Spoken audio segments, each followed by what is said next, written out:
Hello, everyone, and welcome to our webinar today. We're so excited to be talking to you and sharing some tips on how Black talent can break into the advertising industry.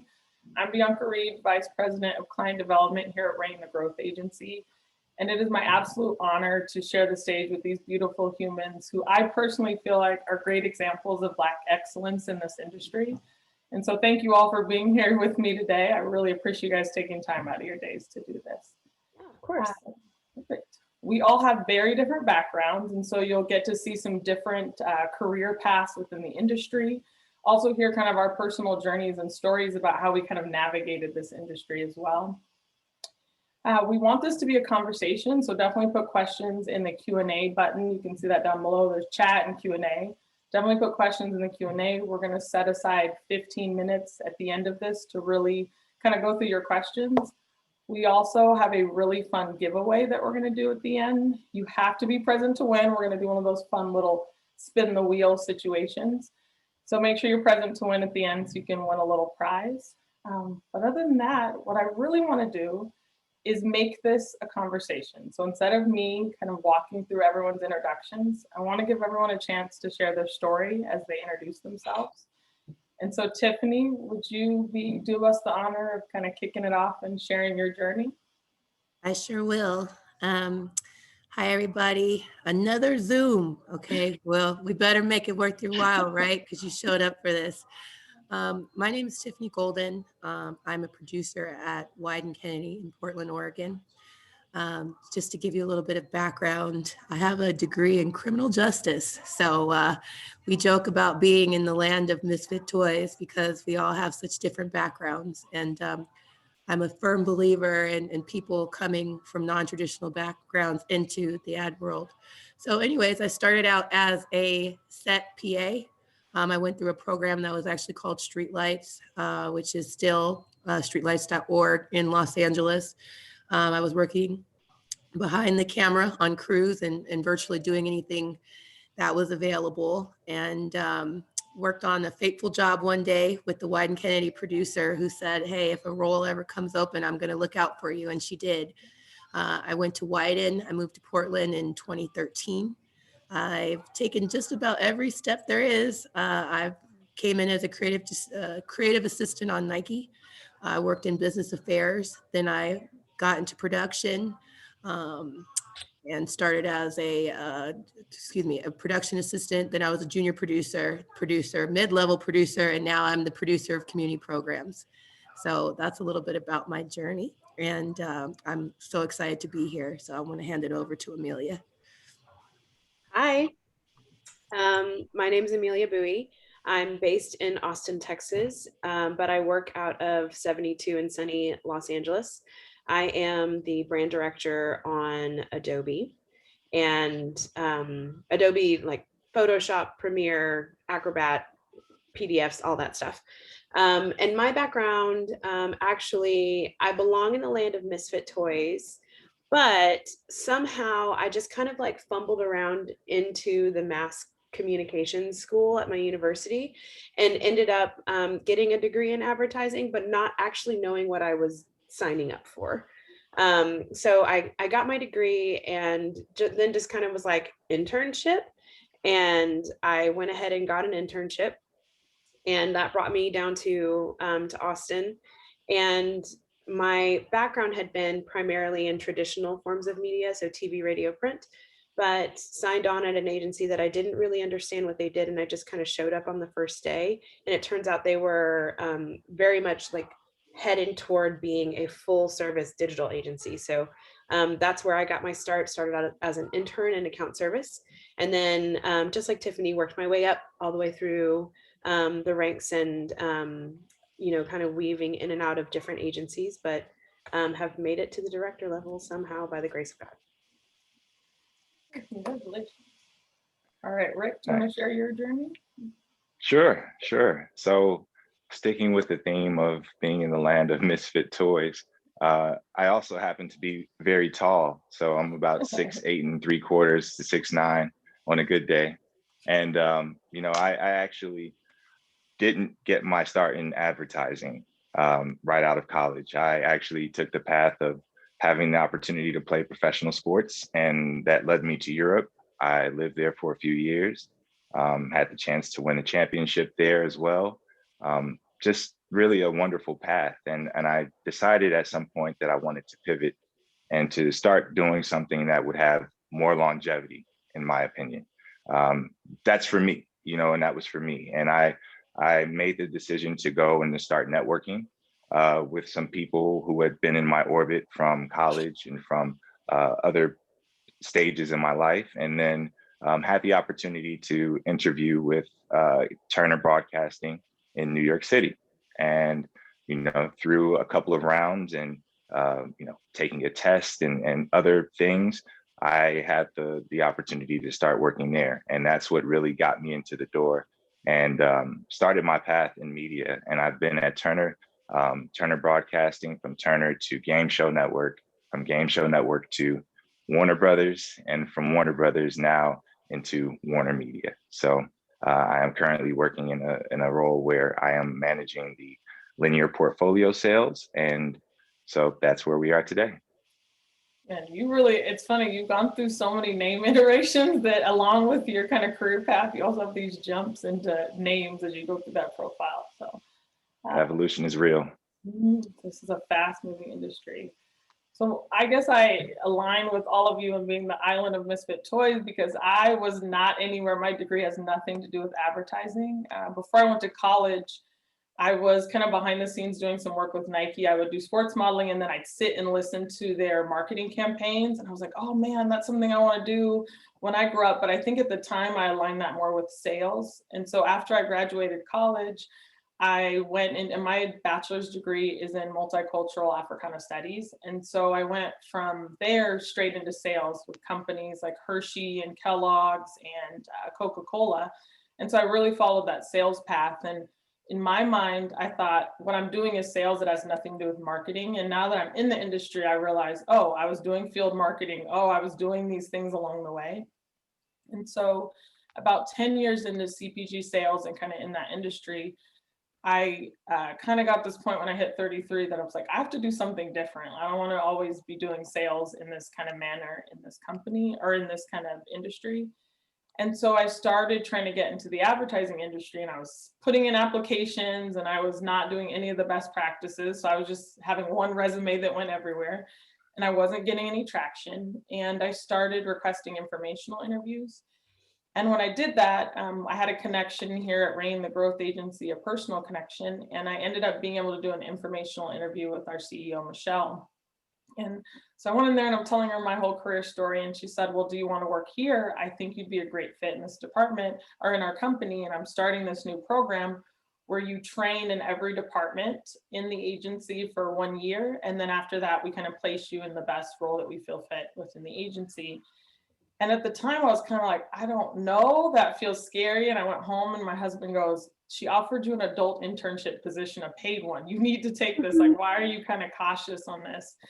And so I took it, and it was the best year, but also the most humbling year of my life, because I felt like I was midway in my career and I knew my stuff, and I was managing teams of like 30 people at, Coca-Cola. And then I come here and I'm like starting at the bottom, sending bad emails to Rick with bad information about what media to place. And I was like trying to figure that all out. So I trained in buying, planning, and kind of went through each of the departments. And then I landed in client service for Rain.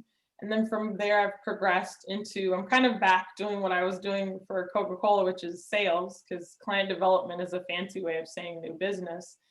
And so I kind of broke in, and, if by any normal means, I shouldn't have been able to break in, but allowing that program allowed me to kind of have knowledge in all those buckets.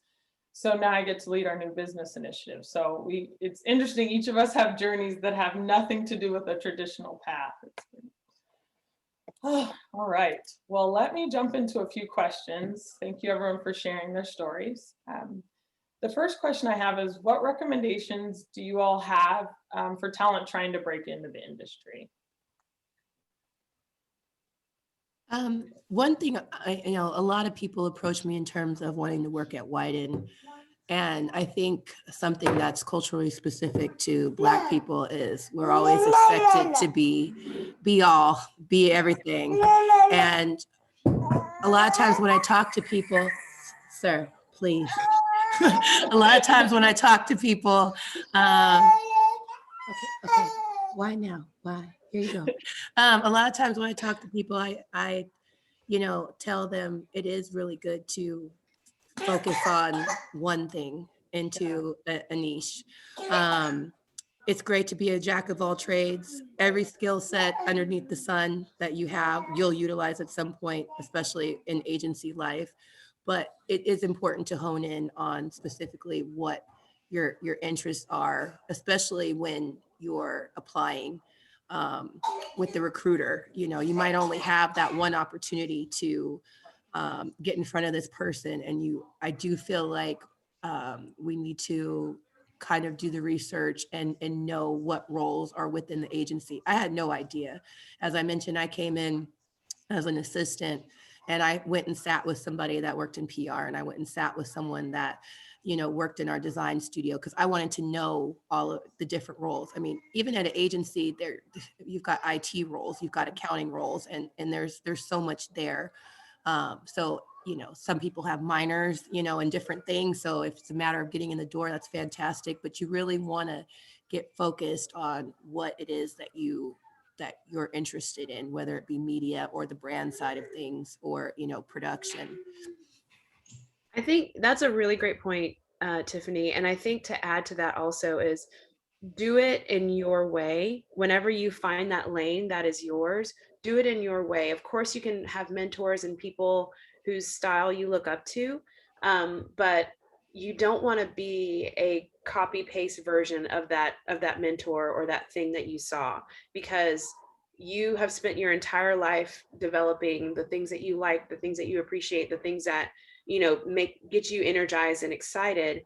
So why put those away? Why put those, in a corner to copy and paste what somebody else does? So make sure that you're bringing your perspectives, your ideas, your way of speaking and acting and behaving to the table. Very good points. Yes, I agree. I agree with all things that were said. And in addition to that, I would also add, there is value in being a generalist. And if you're looking to break into the industry, it's okay to be vulnerable. It's okay to say, hey, I don't really know, and raise your hand. I think more people will be willing to help when they see that you're willing to help, right? If we are service minded in this, then I think ultimately we will have the support that we need to really break in and to make impact in an area that we are really interested in. I think that's so true, because I think you'll hear a lot of people come and say, I want to be a creative director. And I'm like, what do you think that means? Like, do you understand what that entails? And then more of you're talking to them, that's not what they're interested in doing. You want to be a brand strategist. So I agree with that. Be open to saying, here's what I think I want to do, but I'm open to kind of moving around or going beyond that. And we were talking a little bit, each of our various agencies are hiring right now, or places of business are hiring right now. What jobs and roles in the industry do you think has the biggest or highest growth trajectory right now? I would say what Amelia and Rick do in terms of the brand side and media, just for the fact that, in particular in Portland, you've got, Wieden Kennedy, but you also have Nike, you also have Under Armour, you also have, all of these clients. And I feel like production is kind of like always untangling string, and it's not like, oh, you produce a certain amount of commercials and then you get elevate to the next level. It's a long game. A producer is a long game. It's a lot of time. Whereas I feel like on the brand side, there's actually steps and titles that, and a lot of us, we put a lot of weight on titles, and we need steps of succession, because that's how we, where Black people in general are generally really invested in career progression, because, we've got everybody and the ancestors riding in on our backs, our families depending on us, we're the first, like all these things. So we like some sort of measure on where we're going. So I would say, I'll let them speak to it, but I know both of their career paths have actual steps. So Yeah, I mean, certainly my career path, being in account service or, brand management has certain steps. And I have appreciated that certainly because it gives me like the view. It's like, okay, if A equals B or A plus B equals C, then okay, I just, like hit repeat on that, which has been helpful. I also, though, I definitely see a lot of growth in kind of like my area of expertise, but I see a lot of opportunity also in the creative sphere. A lot of agencies right now are struggling to staff their creative departments with Black talent. And this doesn't mean that if you are an excellent organizer of information and you are really, really good at creating timelines and like maybe you planned a party in the past or something like that, that you should put all that project management aside and decide to run after, like designing things. That's not what I'm saying, but there is opportunity in the creative space because to kind of quote Hamilton, going back to the room where it happens, where all the ideas are generated, a lot of brands are looking for diversity at that table, and they're wanting to see the ideas come to life in new and interesting ways and stories that haven't been told yet. So that's one part of it. But then another piece of it too is in order for brands to sidestep those mishaps and kind of avoid PR issues, the way to like level up for them is to have Black creatives at the table. Like that's just period. So you end up not with to quote or not quote, but like reference a very old example, but like a Kendall Jenner Pepsi commercial situation. I wonder how many Black people were at that table. That's what I always. I wonder who signed off on this. Like, yeah. The memes were fantastic, but also they didn't have to, it could have been avoided. So I do see a lot of opportunity at the creative table as well.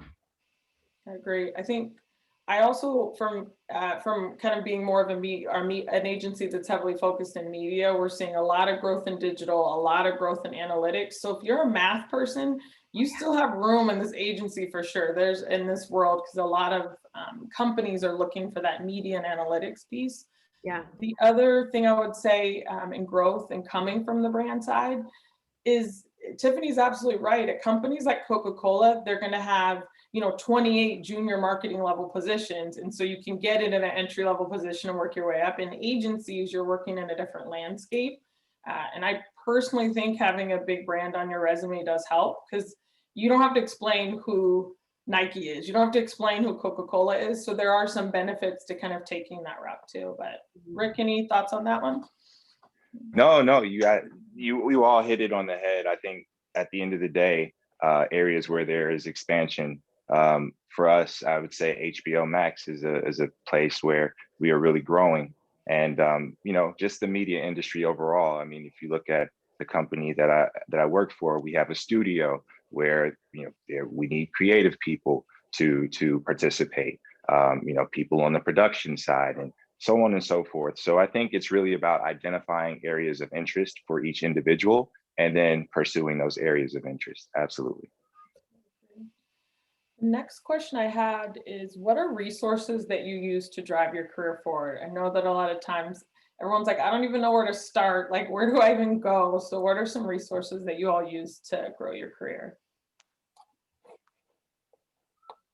I can go first too. You want me to share mine? Or yeah, okay.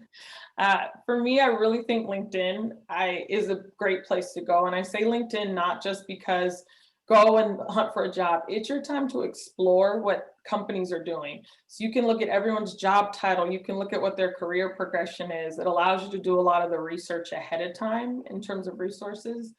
I also think it's important that you tailor your resume to fit the job you want. So go in and read the job descriptions.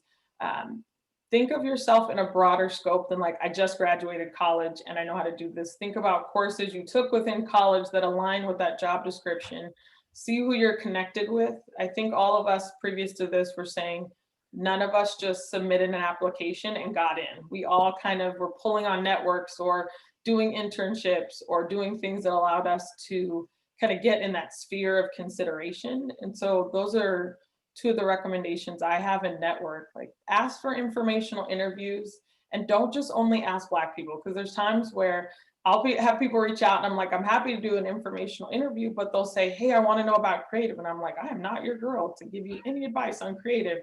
So I think ask for informational interviews, but pay attention to what their specialty is and what their journey is. And ask a broader reach, because we are in a time period where I think diversity is such an important moment right now that we're having as well, that you have a lot of people who are willing to be generous with their time to support Black talent. And so think about that. I mean, we're all here to reach back as we rise, but I would think about kind of blowing up that network a little bit and expanding beyond that tight circle. One platform I've really appreciated recently, especially given the quarantine nature of today, I've really appreciated Twitter. There is like, I know there's different pockets of Twitter, but there's ad Twitter too. And if you jump in there and just start to have conversations with people and see who's doing what and who's talking about what and perhaps what trends there are, it gives you a little something to whip out whenever you're in. Oh my gosh, they don't know. They don't know. I threatened mine. I was like, don't say a word during this webinar. Not a single word. There she goes. See? Yeah. You're cute though, so you can get away with it. It's because you're cute. But yeah, like it'll give you a little something to refer to whenever you're on those informational interviews or what have you. Love that. Let's see. I do have a question that popped up. The question is from Dan, and she's asking, do we think the advertising world is more difficult than other industries to break into? She's been hearing it's very competitive, and so just curious what you think about this industry. I'll speak to that. I've been at Wieden Kennedy going on 7 years. When I became a producer, I was sent to Ad Color. If you guys aren't aware, Ad Color is basically, there was no awards, that were inclusive. So Ad Color came about, and it's a very good awards show, as well as programming that has events and workshops and things for us to get together. And I remember seeing like a panel that had like Angela Rye and Don Lemon and Bozema, and that's the first time I had saw people, and having these, high level conversations and things like that. And, I was in a room with Michelle that just, is over Jet now and that sort of thing. And I was like, wow, I didn't know that this community existed, especially not based off of my experience at the agency. Advertising is tough. I always tell people sports, advertising, banking, still very much the boys club. We got a lot of work to do. I tell people all the time, white supremacy is not the shark, it's the water. So if you're at an agency, you're going to have to swim hard.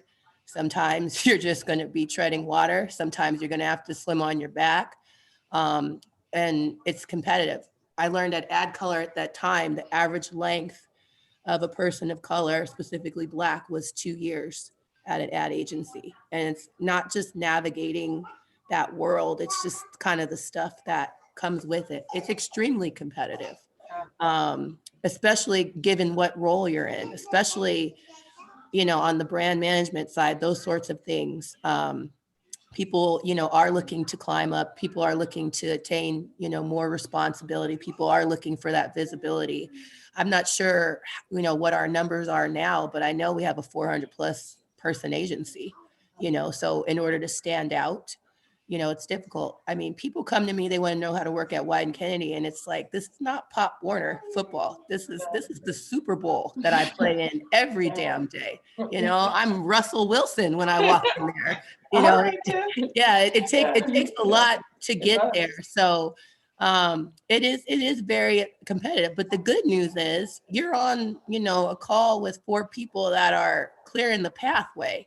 So you guys don't have as many obstacles and many hurdles, and you guys can go in and you can just be yourselves and do your job, and you don't have to represent all of Black culture and all of the things that, we had to do before. So just because it's hard doesn't mean, to be discouraged. And we belong there, you know, contrary to what other people, you know, may feel, we belong there just as much as anybody. And the consumer is us. Right. You know, it was just something we posted about how long the Black dollar stays in the Black household. I think it's like 6 minutes or something. Don't quote me. It's on our WK's website, but it's like we're selling to ourselves. So, you know, and we know that we shape culture. So we have every right to be there. You know, and that's what we have to remember. Agree. Absolutely agree. Yeah, being on, you know, being in that unfamiliar territory for so many of us who are working in this industry, and we may feel that you know, we're doing so as part of that small number of underrepresented communities. I think that it's important to just be mindful that at the end of the day, this is competitive overall, right? You know, a lot of industries are competitive, and when you bring you know, large amounts of capital into the picture, there's going to be that much more pressure. And you know, I think to navigate that, we have to learn to be disciplined, and to be disciplined and stick to our plan, and to really to execute with excellence at all times. You know, it's not about looking at the person next to me and trying to compare myself to them, but progressing in a way where I'm demonstrating excellence in every approach that I take. That way I can sleep at night. And so if you provide that sort of effort, I think at the end of the day, whether the opportunity works out in your favor or not, I think you'll be able to sleep at night. I think this actually goes into our next question, and we're all going to be honest, this is an industry where a lot of us are first. You know, we're the first in the door, and so there's that extra kind of weight of understanding we're pulling people in with us as well. And so what do you think are currently the greatest talents for Black talent, or what do you think is the current greatest hurdle for Black talent to overcome in this industry? Unfortunately, that's a loaded question, because I feel like it's not us, you know, like it's the bias of being able to get in the door. I mean, one thing, and I just had this, I have a mentee, we have a program that just started called Ad Magic at Wieden, and we're working with young people that are at HBCUs. And it's like, just explaining how you come into an environment and you're looked at differently, you're watched differently, what you do is overly scrutinized, you know, even what you're eating for lunch sometimes. I mean, there was a very interesting article in the New York Times about the Adidas employees, how like other employees complained about the fact that they were all sitting at a table together. And it's like, they need that community, and you guys feel a certain way because they're eating lunch together, like navigating that kind of stuff. So I feel like the biggest challenge, it's not necessarily challenge, it's just, you have to just be committed and know that you have the golden egg. I've never code switched from the day that I've walked into Wieden and Kennedy. I mean, because if I do that, I do a disservice to my Blackness. I do a disservice to the other people of color there. You know, everything isn't always roses, you know. And the woman I was just talking to, she said, okay, I was at work and somebody thought I had an attitude. And I asked her, I said, you know, next time somebody asks you about an attitude, you can ask them, what are you asking that question for? Are you looking to help me? Are you looking, you know, like, let's share that responsibility. What's your, you know, reason for asking me this? You know, is it from a place of empathy, you know? But it's like, I think that a lot of us aren't accustomed to being under that level of scrutiny. And I think that the agency's culture and internal dynamic, we just have a lot of work to do. So, you know, it's not really our hurdle, but you just have to figure out, kind of like what Rick said, how to stay focused and, you know, on your goal and navigate that. So I think too, and this is just me speaking from personal experience, one of my biggest hurdles in moving my career forward, and even just, you know, being in the advertising industry has been imposter syndrome. Wow. And there have been so many times when I've sat at a table and just questioned my own skills or questioned my own gut reaction to something, and stayed quiet or didn't, advocate for what I felt like was the right thing to do at the time. And even with my current position at 72 and Sunny, I thought I was getting catfished. I sincerely believed that I was being professionally catfished. Like I thought it was a recruiter, and I kept like checking the email signatures, and I kept checking and double checking and triple checking the like the URL at the end of their email address, just like, is somebody like pulling my chain? Like, no, Amelia, this opportunity really is for you, and you have earned this. You do have something to say, so say it. Yeah. So show up.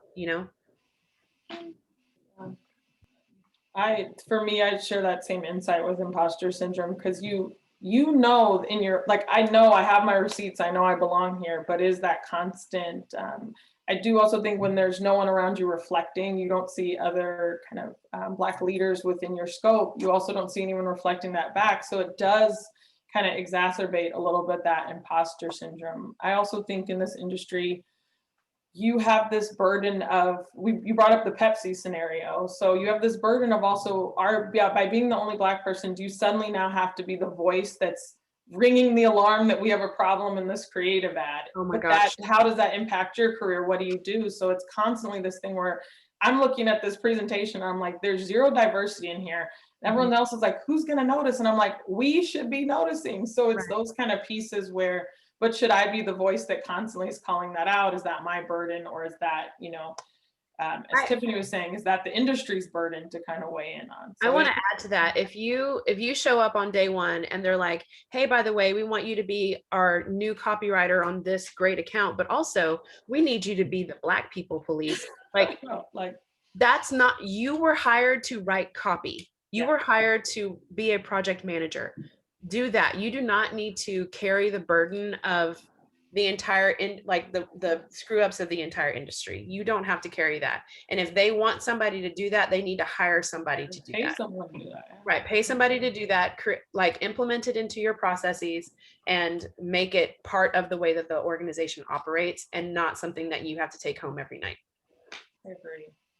Also find yourself in the leadership. I mean, most of us have been there. So if you don't see anybody that looks like you when you look up at the ceiling, that could potentially be problematic, because when you do run across something like the lack of diversity, you have to be the voice in the room. I, once upon a time, when I was very, very junior, I had to talk about a hair situation on set, and I got slammed pretty tough, but now I'm in a place, of seniority to where I absolutely am responsible for that. So you have to, I'm going to tell you, if you come into this world, you're going to have to, sorry, y'all, you're going to have to choose your battles. There's going to be some things where you're just going to have to let them roll, that normally you would be ready to fight somebody about. And then there's going to be some things where you're like, absolutely not. I need to establish this boundary and address this. This is worth me, and it's going to start from day one, quite honestly. You'll be surprised how much people are unaware of actual Blackness in these environments. So. I agree.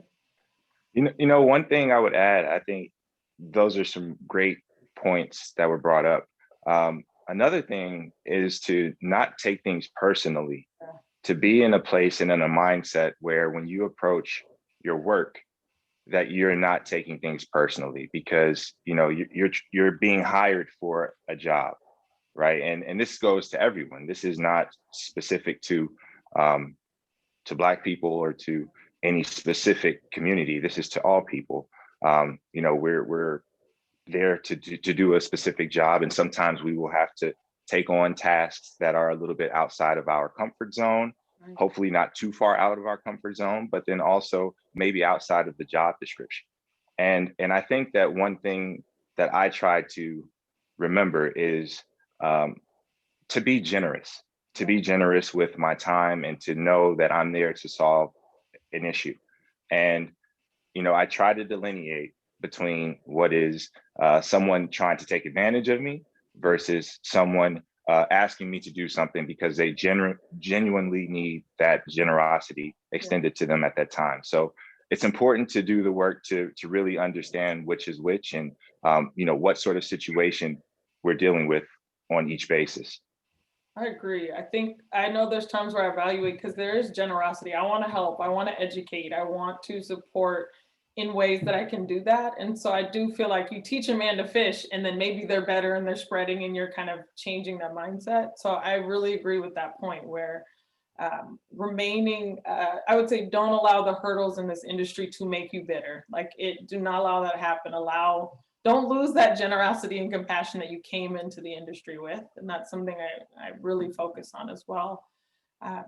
One thing that comes up a lot, and it's a question that popped up, is that term like Black unicorns. And so you hear that a lot where someone will say to you, and you know, well, you're a Black unicorn, which I battle with because for me, it always feels like, no, I get what I'm doing feels special to you, but honestly, I know so many Black people who are amazing and doing excellent things and qualified and just can't get their foot in the door. So any thoughts about that comment? Because I know a lot of Black talent hear that quite a bit.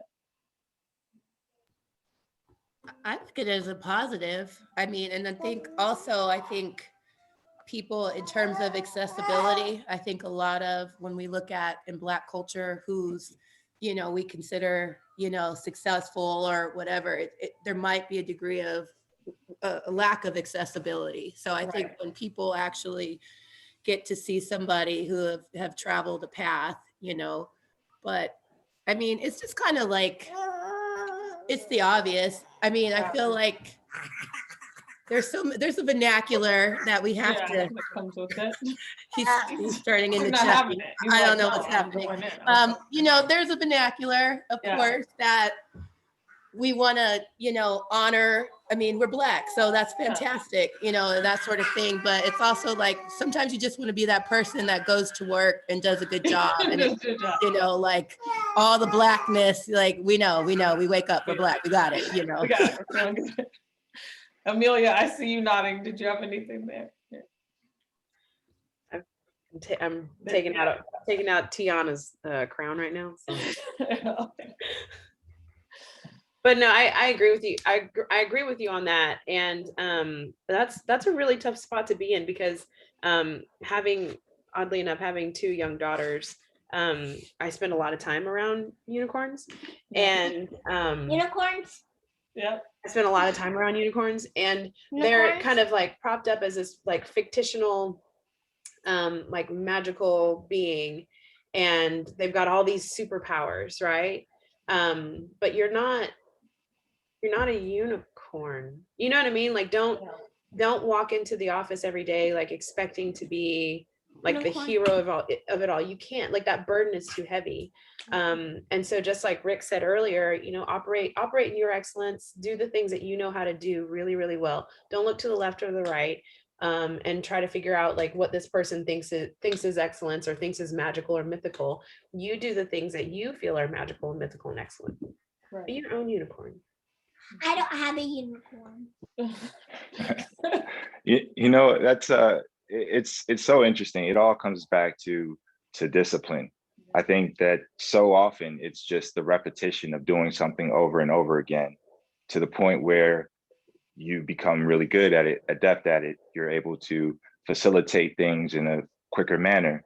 You know what? There's a quote by Michelangelo, and it's, "If people knew how hard I had to work to gain my mastery, it would not seem so wonderful at all." And I think that's something to take into consideration with that, you know, unicorn talk. It's a lot of times not as glamorous as it may look, as the finished product may look. I agree, because that journey, you're like, I'm very much real. I'm not magical. I'm very much real. This took real work and a real journey. We have a question from the group that I also think is interesting. It says, As Black people, do you also feel, or as the diversity within your agency, do you also feel responsible for other inclusive groups beyond Black? Do you feel like sometimes you're put in a role to speak for Hispanic females, et cetera? Like you're carrying a lot of torches as Black talent in the industry. No. I can only handle one. Well, because if you want insight from that person, Yeah. go get insight from that person. Just like every brand conducts research on, how they're performing with their target. You don't say, how do women perceive our brand? And then go ask a dude. Yeah. Don't do that. I agree. I don't feel compelled to speak for them, but I did run the women's group at our agency, the 51%. So I try to, ensure any content or conversations that we bring are, intersectional and inclusive. I mean, there's a lot of conversations going on right now, like with the hate crimes against Asian Americans. And, I definitely make sure I take a stance that I'm listening, and I'm going to continue to do the equity work and the things that need to be done because it benefits, all of us. But yeah, there's different folks for different things. And I just also feel like just like we stand up and fight for a voice, other groups have to do that as well, so use our example. I definitely think for me, I do feel that I want to be an advocate though first. So there's a piece where am I responsible? Am I speaking for them? No. Am I advocating for them? Yes. Because I'm like, as my fellow coworker, as I think this industry should reflect the consumers. And so since it doesn't right now, to me, then I'm okay with advocating, but speaking on them feels like I'm stepping out of my bounds there to kind of like, I know this lane, let me not speak on your lane as well. I have mentees of every color, Yeah. of every background. But if I know that there's someone else better suited or that they may relate to more, I will make that connection. So. Absolutely. So one question that's coming up is about getting money. So part of this is within this role, you break into the industry. What are some negotiation tips that you can recommend to make sure you're getting your true value? Not that I'm just happy to be here, but you're really getting your true value within the industry. Research. Do your due diligence, talk to people, talk to your peers or your people who might be doing a role that is aligned with what you're interested in doing, and have honest conversations. I think transparency goes a long way, at least from the sales side of things and from from where I sit. I agree. I think to that note, I also think do your research and then decide what you want. I think sometimes you have to come to the table and decide what you want. Is the most important thing to you a higher title and this money? Is the most important thing to you more money? Like decide what you really want out of it, because I think sometimes make sure you're picking the right battle to fight. I've had times where someone wants to fight really about one income level, and I'm like, but look, research the whole thing, as Rick was saying, because there's commission structures, there's other things that allow you to have more money. So think about that a little more holistically as you go in. I personally feel keeping what you make secret. Like if someone comes to me and they're like, I'm trying to negotiate, what do you make? I will tell them, because to me, part of what happens is because everyone's quiet about it. Then you find out your coworker is making 70,000 more than you before, and you're like, what the heck? And it's because everyone keeps that quiet. So if someone's in a negotiating place, I will say, hey, here's what I'm doing. Maybe you can get more. Maybe here's what I used. So I think that's also important, is to kind of, like I agree with Rick, ask, research, find out what other people are making. And I'm sorry, I must say that also understand the value that you're providing for your company, right? Like that's the beginning, right? So understand how you're providing value, how you're either saving your company money, how you're growing their revenue, or how you're making someone's life easier. And you have to be able to quantify that. And I think once you're able to do that, then you can start to, really have a meaningful basis to start from. Agree. Know how to sell yourself too. Like have that your own sales deck ready for yourself, I think. I think it's really important to make sure you have clear job description, because that's how you don't get wrapped up into a workhorse situation, and like kind of what Rick mentioned, where are people taking advantage of you because you know what you're supposed to be doing. You have to research the area that you're moving to. You need to know things about the role that you're going into. It's super important.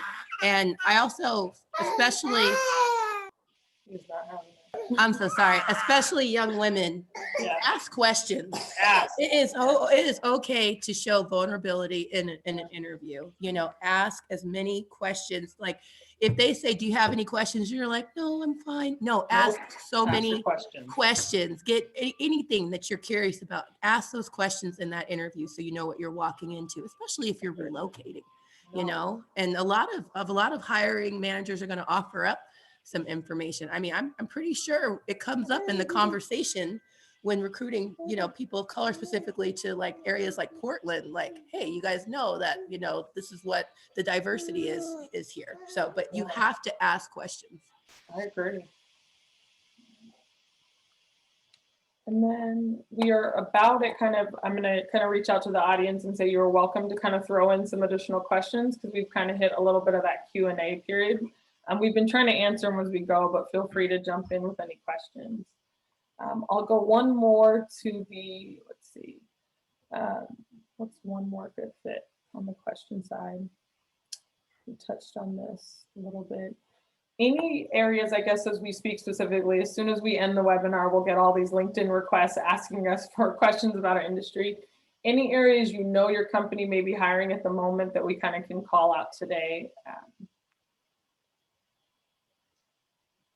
You know, for us, we have a bunch. If you go to our RAIN website, we have rainforgrowth.com. We have a bunch of open positions right now, and they range from entry level all the way to kind of that mid and higher range as well. I believe for 72, we are not, well, in order to protect the jobs that are currently on staff, we're doing a lot of, I don't think we're like hiring on a lot of new people. However, we are tapping into freelance pools pretty regularly, just because that helps stimulate the economy out here and protect the people internally. So if you have any skills, reach out. Wieden Kennedy is actually doing the residencies, which are internships in New York and the Portland office. And from what I understand, there's quite a few open roles at the Portland office right now that can be applied for. Yeah. One question that just came in is, what is the best advice you've ever gotten, kind of as you're breaking into the industry or as you're in the industry? Oh gosh. So two things immediately popped to mind for me.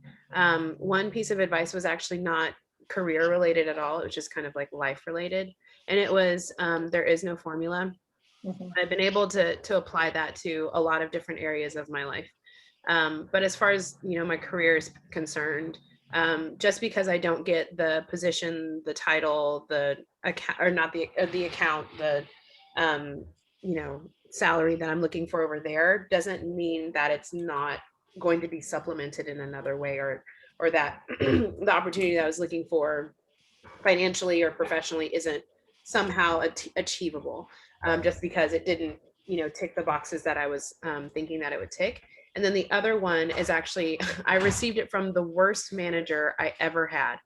And I hate that. I love this advice, but it was basically look to gain like respect and trust in your team before you try to get people to like you. So yeah, putting that away, making sure that you're on top of things, just like, honestly, like it all comes back to Rick, operating in excellence. Yeah.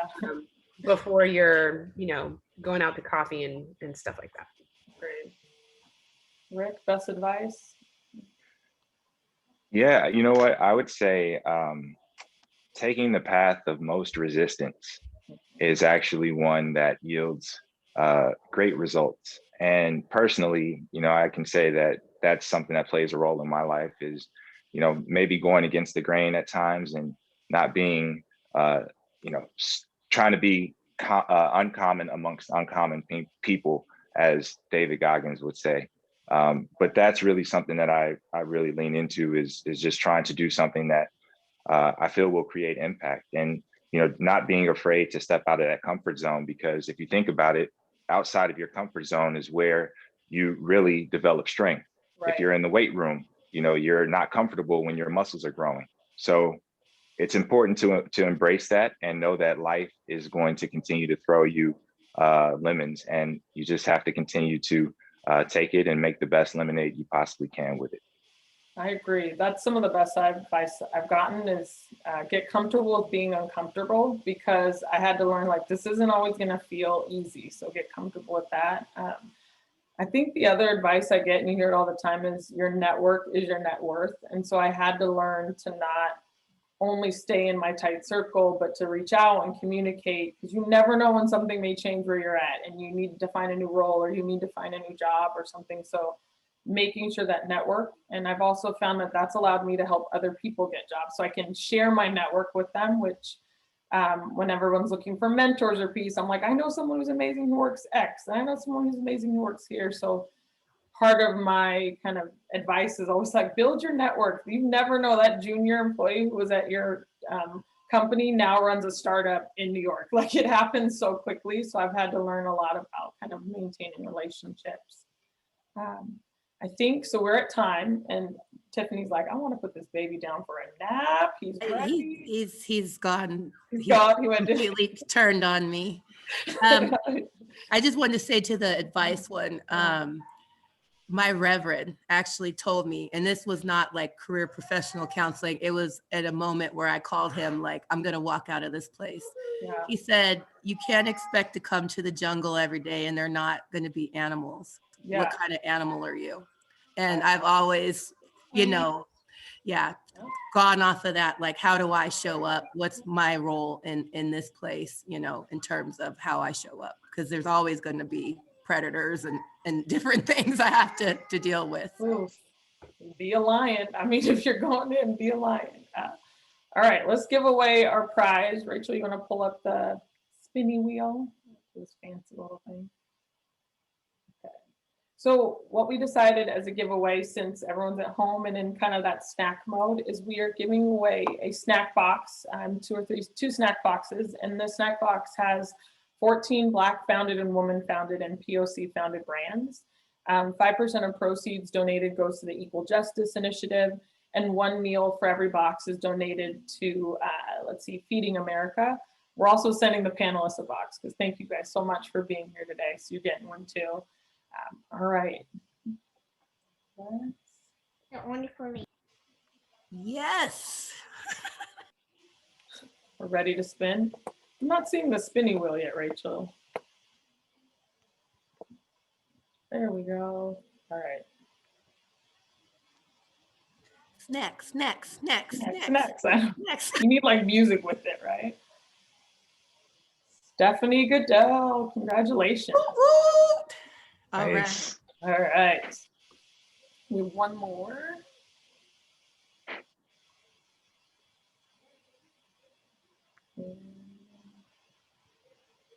Ashley Waddington. And we'll get your addresses. Rachel will reach out right after and get your address so we can send you goodies.